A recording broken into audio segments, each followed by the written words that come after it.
Hey, what's up guys? It's Robert Rule of Two Review here, and yes, I'm back. Today, Sony finally brings us virtual reality. Alrighty guys, so I know it's been around a week since my last video, maybe more, maybe less, I haven't even checked, but I know it's been a while. So I am completely sorry to anyone out there who's been wondering where I am or where the videos have been. I didn't mean to kind of give a sort of dead stop to all the news and videos and content and stuff coming, but it's just sort of been that kind of time, been a little bit busy with some personal stuff, not really bad stuff per se, just busy. With work, my day job, some of the other people on the site, friends, good things happening. My band has had a bunch of stuff going on, so I've really just been a busy fellow. However, I realized that, man, I needed to get back into making some news videos. I've been missing it. I wanted to get back to adding some content and talking to you guys because I love doing it, and it was finally time to do so. Of course, the news that I'm going to be talking about today was pretty big, so it was kind of a good topic to use to come back and finally start getting back on a schedule after a week or so break from the internet. Now, what I'd like to address first and foremost is the footage you're seeing, you'll probably notice, is the one and only Dark Souls 2. The last time I made a video, that was just hours before Dark Souls and, of course, Titanfall had launched that evening at midnight. And so now that has been literally, I think it's actually been a week and a day. Oh, actually, a week and 2 days. Jesus, 9 days since the video. I'm so sorry, guys.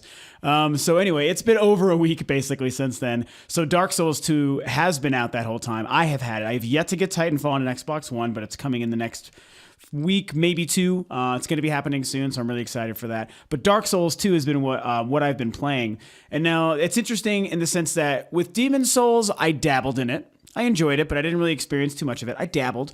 With Dark Souls 1, I dabbled quite a bit more. I actually spent a fairly decent amount of time with that game. I enjoyed those both, but like I said, I didn't really get to get very deep into the subtleties of the game, the control, the world, how you traverse it, how you deal with the challenges, because of course they're known and predicated. They're known for and predicated on their incredible challenge, and whether or not it's fair is of course the debate.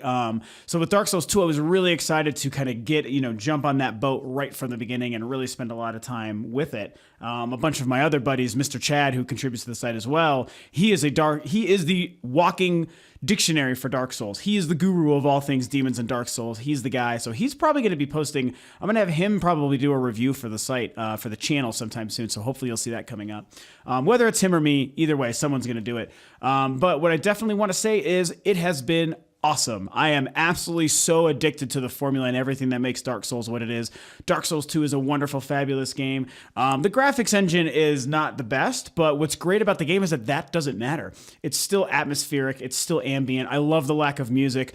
The combat, when you really take the time to learn it, to dive into it, and to really sort of, kind of understand the subtleties of how whatever weapon and class you picked is going to work. It is amazing what you're able to accomplish with what initially seems like not a large moveset. You turn it into more. You turn it into strategy and power as you get better. And so it's a game of skill, and it really exemplifies what it means to learn and execute skill properly in a game setting. And, long story short, it's fucking awesome. Dark Souls 2. I hope you're playing it. I hope you support it. I've been loving it. You're going to watch some video footage. Now let's get to Sony. All right, finally getting to the good stuff, the meat and potatoes of the video, my first video in 9 freaking days. And that is, of course, the surprise and sudden announcement at GDC, which is ongoing currently, from Sony about basically their unveiling, finally, of the virtual reality headset that had been really rumored and speculated about for a very long time, well over a year, maybe even 2. So it was revealed and shown. It is called Project Morpheus. That is its code name right now. I'm sure it won't stay that way. And it's been a pretty big deal. It's been all the talk of the industry the last 2 days. It was just revealed the day before yesterday, I believe, Monday the 17th, basically St. Patrick's Day. Might have been Tuesday, I don't remember. So, when it comes to this little bit of content that I want to talk about today, I'm not really going to, read any quotes, get into the specifics of what Sony has announced and talk about, because really there isn't a lot. They've said almost nothing, but they've showed it, they've confirmed it's coming, and it has its code name, which is Project Morpheus. So what I really wanted to just talk about are just my initial thoughts and impressions, my gut reaction to the news, to the device, the fact that Sony is doing it, and just kind of what I think about that overall. So there are a couple of sides to this coin for me, and two that jump out immediately are the fact that I think it's great that Sony is doing something like this and thinking outside of the box. And, while they're seeing currently some really amazing success with the PlayStation 4 and their step into this next generation, they're also now willing to be bringing out, something brand new to them. They don't usually innovate in these ways. They're not known for doing these kinds of things, So I don't want to say the gimmicky things, but the things that are pushing the idea of creating games outside the box. It's just not what they do. That's always been Nintendo's job. In my opinion, Nintendo has always done it really well, with the exception of the Virtual Boy, of course, the predecessor to this, to Sony's Project Morpheus, I should say. But, other than that, Nintendo's always been successful with what they do. And now here we have Sony kind of finally trying to do something like this. And I think it's great and wonderful because I love Sony to death. They are my second favorite gaming company and studio in gaming. And I think it's great to see them doing this kind of stuff that I love from my favorite company, which is Nintendo. And I think that they could see some amazing success, and there's a lot of potential here. One of the other sides of this coin, the other one that jumps out to me initially is the fact that, initially virtual reality is only barely exciting to me overall. It's really a tough thing to sort of dissect because virtual reality, and I touched on this before with an older Oculus Rift video that I made several months ago, about how virtual reality is like old news. Like it's never been perfected and almost no one has really ever experienced anything like it. But it's one of the oldest concepts of gaming. And as I had mentioned on my video about the Oculus Rift, virtual reality was something that, for anyone who grew up in the 80s or 90s, especially with gaming in those times, virtual reality was like this weird, crazy futuristic thing. It was considered the ultimate gaming experience. It was like that is the end point for where gaming can eventually evolve to.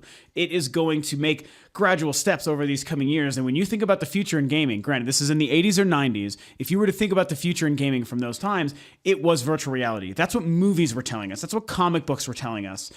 Is like if you're seeing a movie or something game related that it was set in the future at that time, virtual reality was probably part of it, if not the focal point of that story or idea. Like the Lawnmower Man and Ghost in the Machine, like those are movies that are like really good examples. Fucking Hackers, hello, like.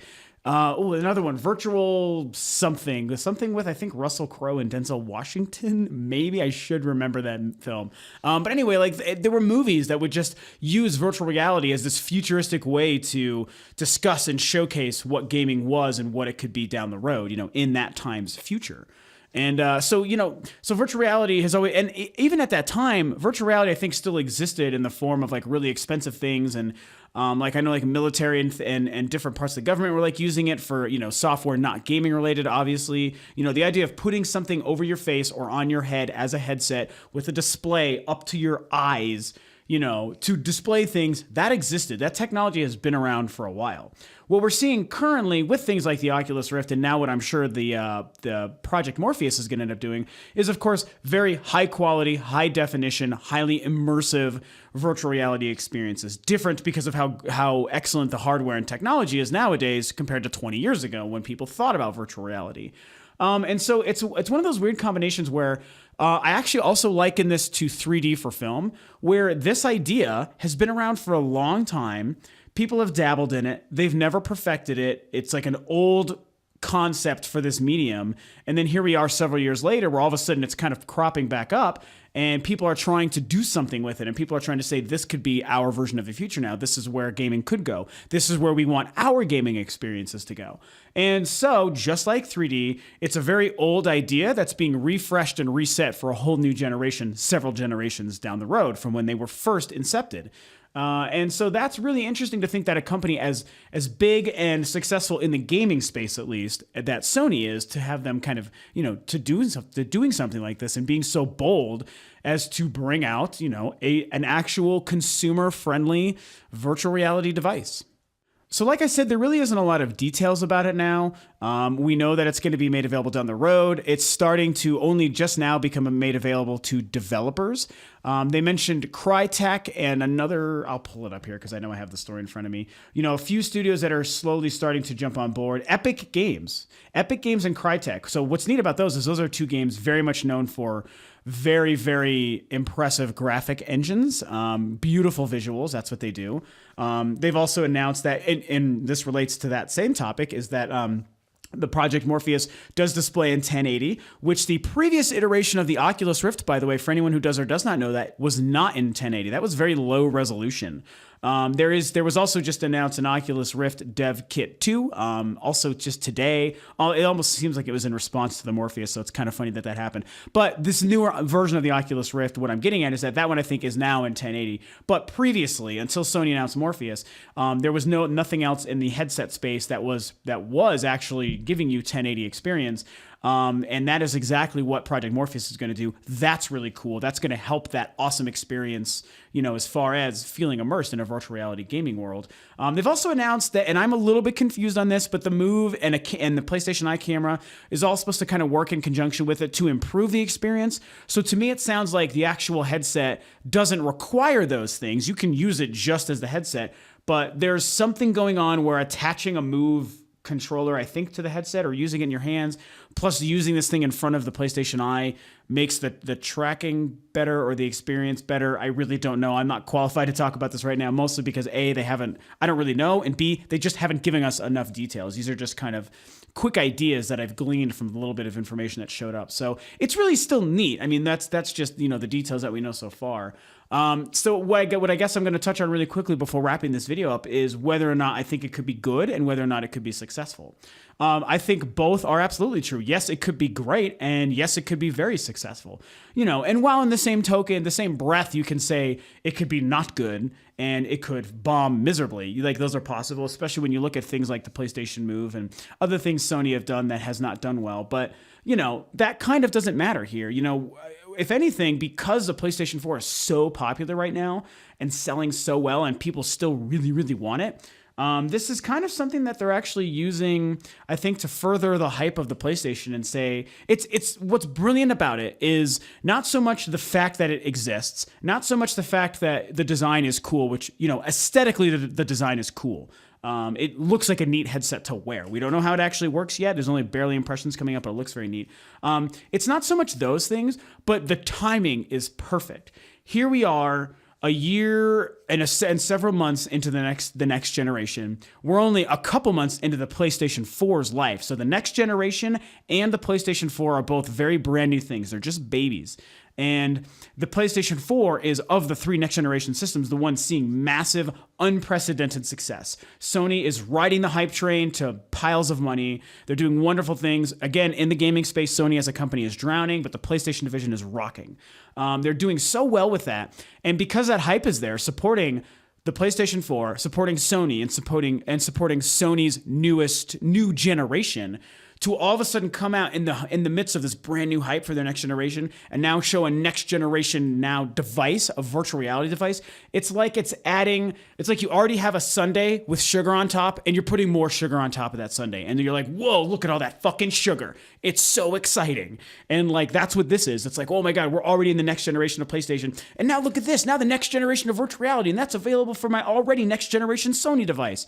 And so they're just riding this perfect hype train of next generation technology and new products and their new vision for their video game software. And just it's really cool, and I'm really glad to see them doing this. Again, I don't know that I myself am immediately directly excited for virtual reality, but I sure as hell want to try the thing. I hope to hear it's great. I hope really good developers and games come out of it. And if it's awesome, just like you, I'll buy it. I'll support it. I mean, I want that stuff. Just in the same way that I support all the crazy, wacky ideas Nintendo has ever done, I have to do the same for Sony and or for Microsoft. I mean, I love the fact that they're taking this risk and this gamble and they're thinking outside the box and willing to do something like this and show what has to be a very expensive device, especially when you think of the R&D that had to be going into this for the last few years. So that's the other thing too, and I'm going to wrap up with this. It's really interesting to me because, as I mentioned a moment ago, it's been very public knowledge for the last several months, almost year, that Sony as a company, again, Sony is so much bigger than the PlayStation, so hopefully you understand that. Sony, not the PlayStation, Sony has been really, really struggling. Their film and technology and TV to video technology divisions have not been doing well. They're almost like sinking ships, which I hate to say because I really like Sony, but that has been happening. I didn't think they had a lot of extra money to spend because they've been laying people off and struggling to sell their TVs and their devices, except for the PlayStation. But, here we are with, you would have to think of several $1 million. I mean, oh my gosh, I am not qualified to quote a number, but I mean, I wouldn't be surprised if I heard like 50 million or more maybe had to go into researching this. Maybe it's way less than that. Maybe it's only 10 or something million, but regardless, millions of dollars had to go into researching something and creating the technology to create this and to try to then market it and support it. And I just didn't think, I'm surprised to learn that apparently Sony could afford it. That's the bottom line I'm trying to get here, is I'm surprised Sony could afford to do this. However, I'm glad, and I hope that it somehow generates more revenue for them, helps keep the PlayStation more successful, and can help Sony just overall as a huge company, because I want those guys to be okay. Not just the PlayStation, everything. But of course, the PlayStation is what is immediately relevant to me and probably to you. So however it is they're managing to do it, given the fact that yes, the PS4 is doing amazing, but everything else is not. I don't know, but I'm glad to see it. I'm glad to see you guys thinking outside the box, Sony. Whether or not it's good remains to be seen, but I, for one, am just happy to see you doing this, and I support you thinking this way. I can't wait to get my hands on it. I really hope good games come out for it. I'm curious what you guys think. Do you think this is a good idea or a bad idea? Does virtual reality interest you or does it not? Do you think it could be successful, or do you think it might bomb like PlayStation Move and other stuff? Alrighty, guys. Well, man, that felt good. I sure as hell missed coming in here to record and post videos for you guys and talk about gaming news. It was very exciting. It's been 9 days. What the hell was I thinking? So that is all today for Sony and virtual reality news. Of course, if you like what I'm doing and here at Rule of Two Review, you can please feel free to subscribe to the channel, like and share the video, share your comments and your thoughts below. Thank you so much, as always, for tuning in, guys, and I will catch you next time.